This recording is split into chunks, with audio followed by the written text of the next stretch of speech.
তোমার নাম কি ভাই?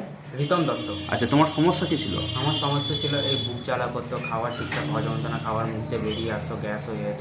তো এই সমস্যা হতে হতে আমার 3 বছর হয়ে গেছিলো, 3 বছর ধরে এই সমস্যা হচ্ছিলো। তারপরে রিপোর্ট করলাম, আমার ধরা পড়েছিল এন্ডোস্কোপিতে, হাইটা সার্নিয়া হয়েছিল, আর গ্রেট এসোফ্যাগাইটিস হয়েছিল, আর গ্যাস্ট্রিকের সমস্যা হয়ে গেছিলো। তো এখন এই ডাক্তারবাবু সুমিত সরকারের কাছে ওষুধ খেয়ে 2 মাসের ওষুধ খেয়ে এখন বর্তমানে 60% মতন আরাম আছে।